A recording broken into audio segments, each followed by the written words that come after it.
Why doesn't knowledge change us? Let's consider it individually for ourselves. When was the last time you acted against what you knew was right? For me, it was earlier today. And the truth is that it happens for all of us, in big ways and in small ways, in the conversations we avoid, the promises we break, and the truths that we pretend not to see. Have you ever considered why? I've thought about this question for a long time. Why don't I do the things I know that I should do? And for a long time, I thought to myself, if I could just have more discipline, if I could have a little bit more willpower, or if I could increase my motivation, I'd be able to make the changes that I wanted to. But what if we're misdiagnosing the problem? What if things like willpower and motivation are simply symptoms of a more deep underlying problem? My name is Dan Clark, and this is Wisdom Synthesized. And today we'll be exploring this human phenomenon of why doesn't knowledge change us? Let's consider the example of St. Augustine and his path toward change. Now, many of you may know St. Augustine as a saint in the Catholic Church, but for him in his life, this wasn't always the case. Augustine was born in about 530 AD to a Christian mom and a pagan father, and throughout his adolescence, he didn't subscribe to either of these beliefs. Rather, he lived a very self-centered lifestyle, all in pursuit of his own self-interest. And for a while after living on a hedonic treadmill in the pursuit of pleasure, he wasn't finding the fulfillment that he wanted. And so he returned back home and he started meeting with a bishop. And he wrote a book, an autobiography, a journal called Confessions during this time of change, where he would record his thoughts and his personal self-reflections. And I bring up Augustine in this example because of his great integrity that he used in his self-reflection. And as we talk about the changes that he makes and sin, I refer to spirituality and sin not in a religious sort of sense, but only to consider in light of this human phenomenon of wanting to make a change that we know we should make. And for Augustine, that was sin. And so in his book, Confessions, I want to share with you a quote. He prays, "Lord, grant me chastity, but not yet." Why would he pray not yet? There are two completely contradictory statements. He says at the beginning, "Lord, grant me chastity." He knows that that's a commandment, it's a truth that he wants to live, and it's a behavior that he's not living. But his next statement is contradictory to his first plea. He says, "but not yet." It's not a lack of knowledge. He knew what was right, but part of him still wanted the other way. In his plea for change, he reveals exactly why no change had yet occurred in that phrase, "but not yet." And so as I've considered this quote, although I don't know exactly why Augustine said "not yet," I have learned that when it comes to change, desire overpowers knowledge. And for Augustine, he had the knowledge of chastity, and he had the knowledge that his behavior wasn't aligned with that truth. And even deeper than that, he had the desire for chastity. But he had the greater desire for not yet. Ultimately, Augustine hadn't chosen the better option. He didn't want it completely yet. The alternative still held weight in his heart.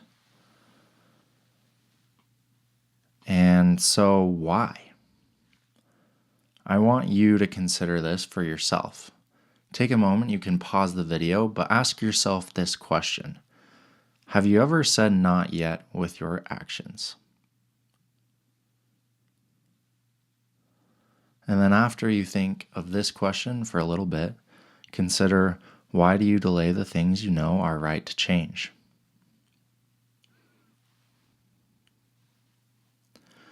Thankfully, Augustine sheds a little bit more light onto his motives for why he would say not yet. In the same book, Confessions, he has a quote that says, "I thought that I should be too wretched if I were deprived of the embraces of a woman. I could not imagine what solace could replace them. I was sick and tormented, reproaching myself more severely than ever, rolling and writhing in my chain until it should be completely broken." It's a despairing quote, but I admire Augustine because it shows the authenticity and the integrity he uses in his self-reflection. He uses the word solace, which I think is a fundamental principle in behavior that Augustine alludes to. Augustine has a concept of sin in which he phrases it disordered love.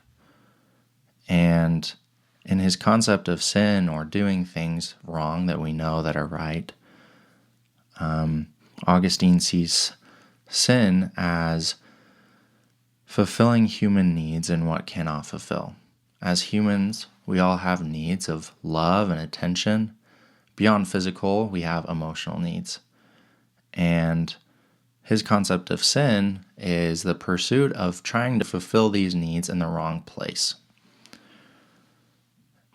And so for Augustine, why he couldn't change his behavior when it came to chastity had little to do with motivation or willpower, but rather it had more to do with fear. Things like his human needs or finding solace. For a long time, he found it in the embraces of a woman, and so he was afraid of letting that go, of trying to trust in his God to change his behavior, when that human need, he was afraid, wouldn't have been fulfilled anymore.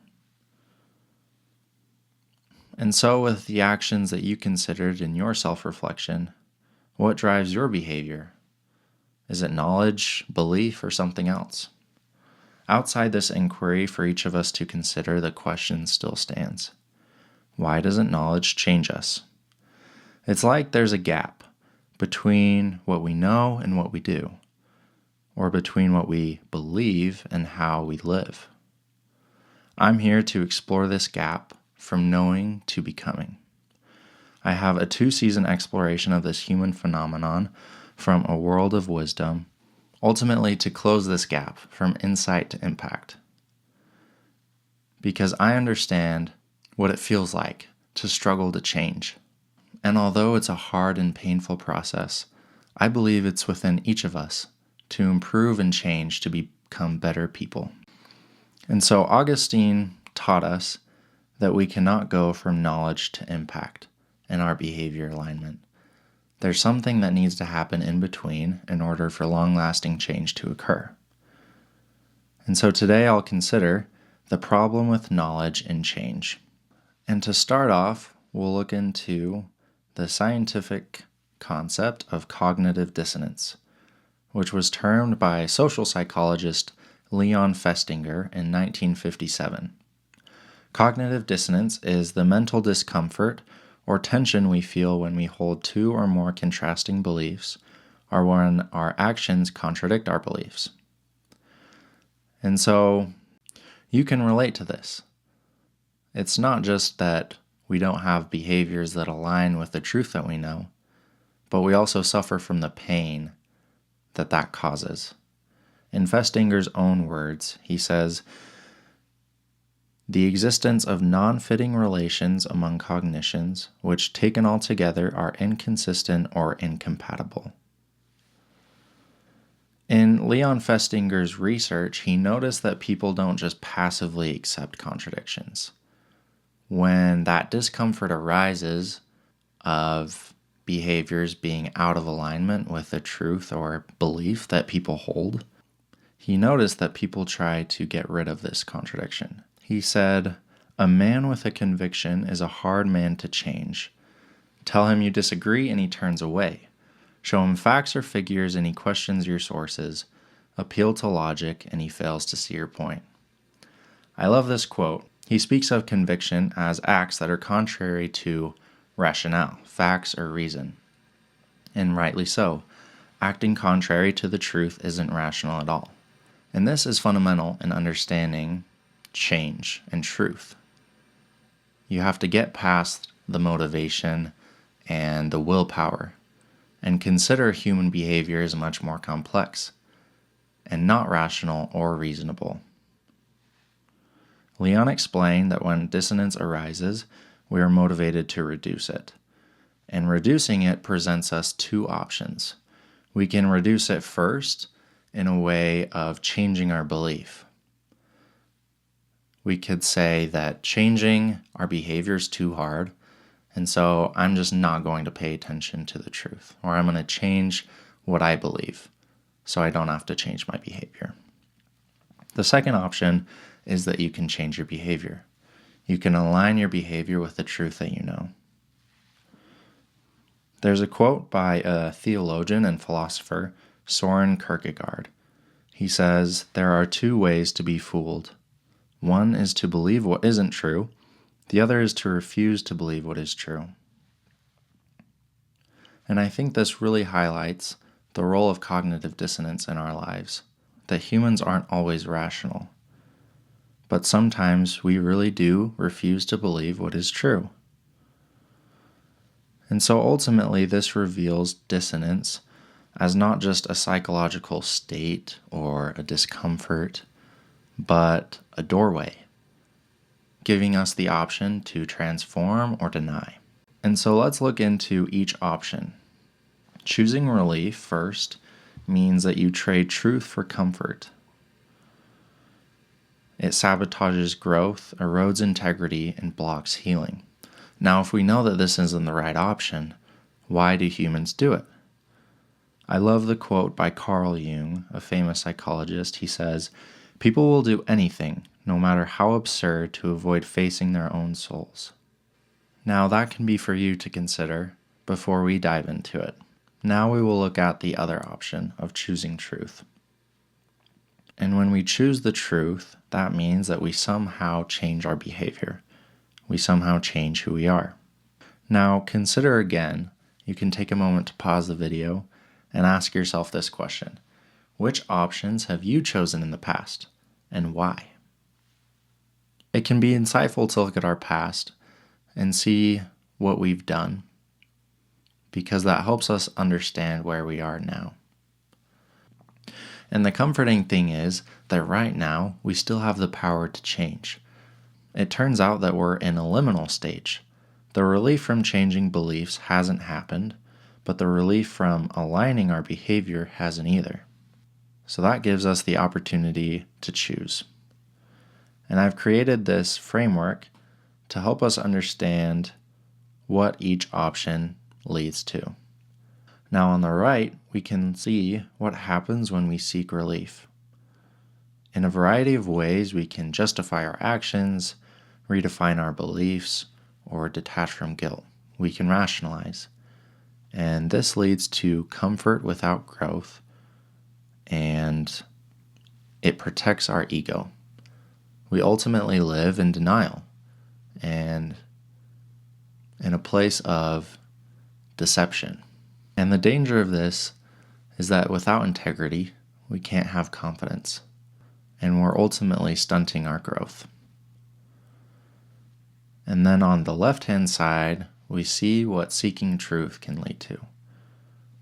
And to illustrate this, I've divided it into two pathways of how one can go about seeking truth. On the right, you have changing behavior. When we seek the truth, we can go straight for the results. We can try to change our behavior. And to do that, we can approach change in a way of finding more willpower or increasing our motivation. But I found for me in my life that this ultimately leads to burnout. And Since I can't keep up the behavior, the dissonance just returns. And so on the left, I have the alternative, and that includes the first step. Today, science instructs us to face the discomfort. Like Augustine did for himself in his honest self-reflection, to truly understand himself, he faced his behavior and faced his motives. And I can say for me in my life, as I've done this, I have gained clarity through confrontation. I have gained a deeper understanding and compassion for myself. And that once I do that, it's much easier for me to align my behavior. And I understand that this leads to a more sustainable change. To consider this fully, let's look into what the world has to say about cognitive dissonance. First, you have the relief advocates. These are for the people who don't care about aligning their behavior with the truth or knowledge that they have, but rather seek to reduce the dissonance and discomfort they feel by changing their beliefs. Common phrases in this realm are live your own truth, or it doesn't matter, just move on. Ultimately, all of this is an attempt to redefine morality and detach from guilt. And as I've said, the danger of this is that we protect the ego. We protect the lie that we're feeding ourselves. And living a life of lie leads us to stunted growth and lower confidence. And then we have the other side, the truth advocates. Common phrases in this realm are just keep going, build better habits, stay motivated, push through. I've looked a lot into this realm because I've struggled to change in my life. And as I've looked through different books and podcasts, I've realized that the self-help industry focuses on motivation, grit, and habit hacking. And I've realized that this is simply treatment of symptoms. It accelerates action but skips reflection. I love the quote by Albert Einstein. We cannot solve our problems with the same thinking we used when we created them. He touches on something profound, and that is that behavior starts in our minds. And so if we did the wrong thing with a certain type of thinking, we'd have to change our thinking before we could change our behavior. And this is what the self-help industry is missing. They put impact over insight. And this is wrong because it's like painting over rust. On the outside, things look fixed. It may look nice, and the problem may seem to be resolved. But over time, the rust will seep through, and the same problem will still remain. James Clear explains this when he says, "You do not rise to the level of your goals, you fall to the level of your systems." And so for us in our life, we may have goals of improving our behavior, but the systems of our thinking, our habits, will always take over. I have learned that much of the world's approach to behavior change is hyper-focused on impact because attaining insight first is hard. Truth demands discomfort, like Augustine found out. It requires us to face our sense of self and let our ego go. In a recent research article by another social psychologist, Joel Cooper, he stated, "We have gained insight into why people feel passionately about beliefs that defy logic or contradict personal experience. Belief change threatens identity." And this goes back all the way to Leon Festinger in 1957. He realized that cognitive dissonance isn't logical or rational.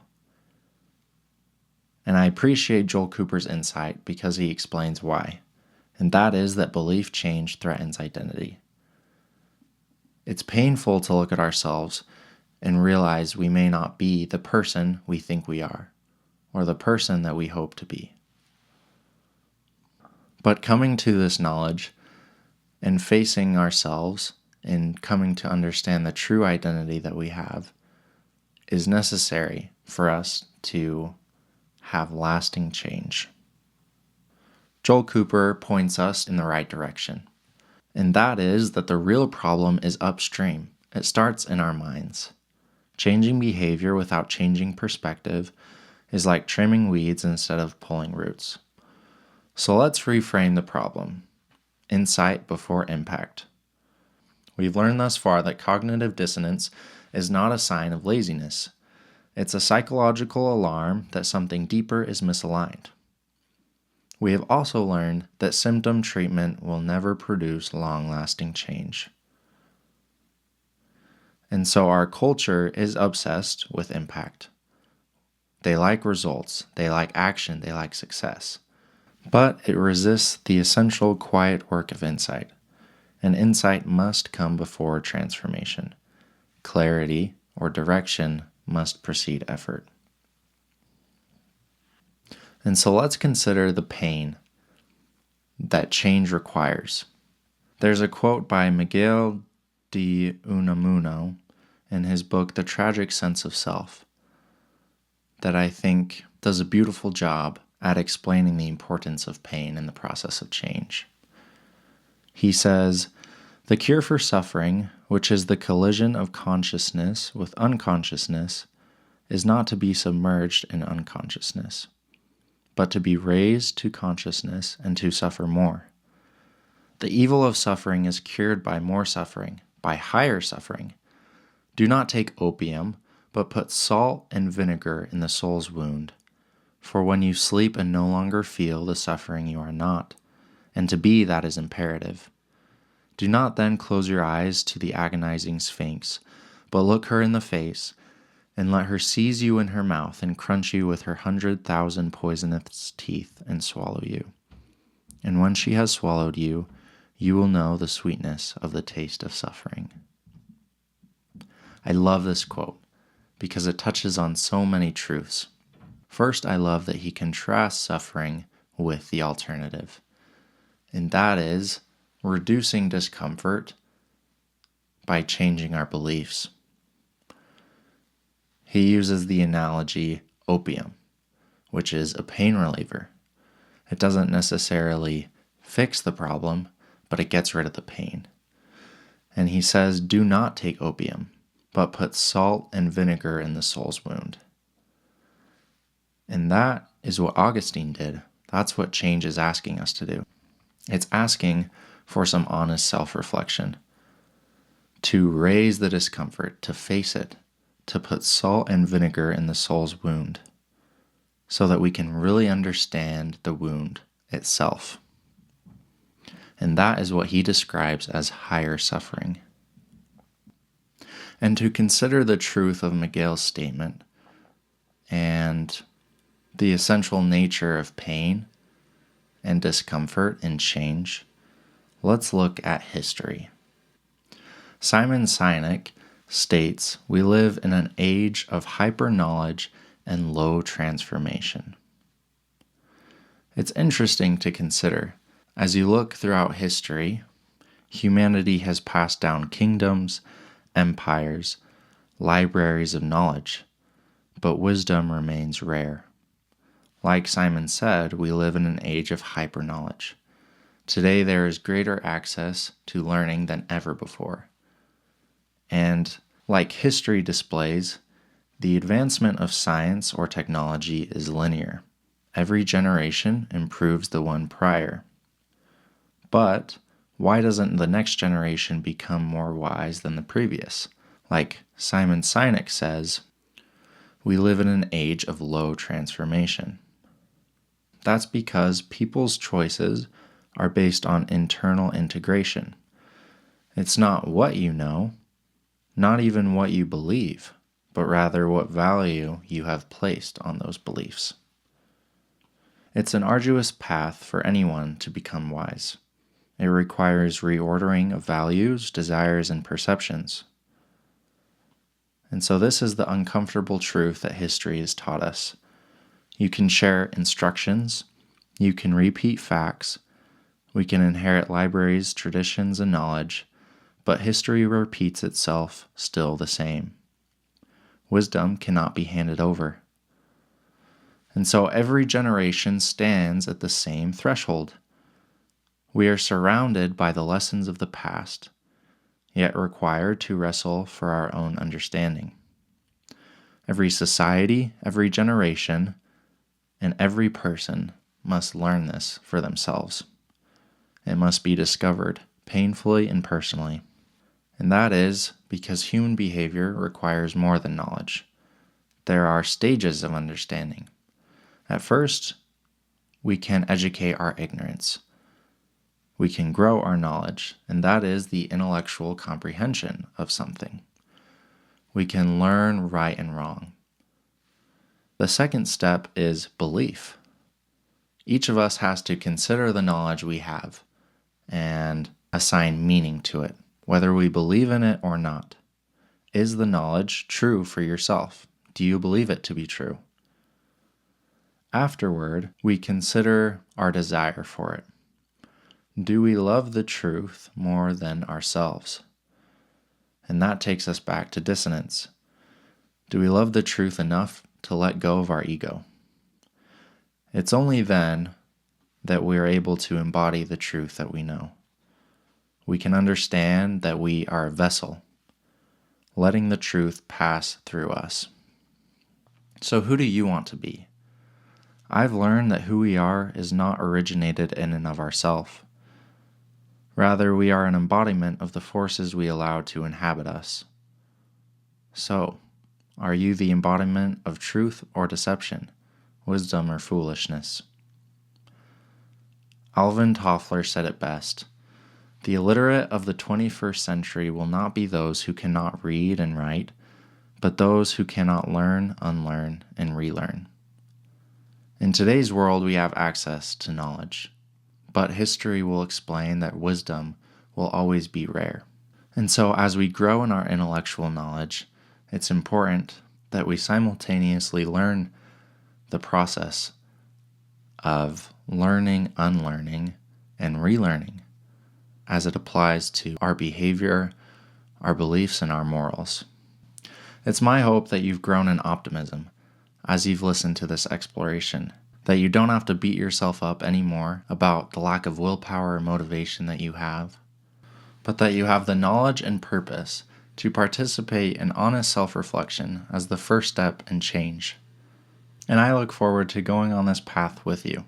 During our first season, we will explore the role of insight in change. That is, seeing clearly. The first step is always self-awareness. How do we currently act and why? We must educate our ignorance by exploring the lens in which we view ourselves, other people, and the world around us. In this season, we'll look at what is truth. We'll educate discernment and take a look into what it means to put on the lens of wisdom. And in the second season, we'll take a look at impact. After we've gained insight, we'll focus on what it means to live aligned. We'll move from understanding to becoming, with conscious intervention, behavior, action, and embodiment. Growing up, I remember having a conversation with my father. He asked me, "Dan, do you know what the greatest wasted resource is in the world?" I thought about it for a minute. I thought about maybe it's food or money or time, but his answer shocked me. He said the greatest wasted resource in the world is human potential. And with that, I'd like you to consider your own. What is your potential that you have yet to reach? I love the quote from Jordan Peterson: "There isn't anything more adventurous than the truth." I'm excited for you to discover this adventure for yourself.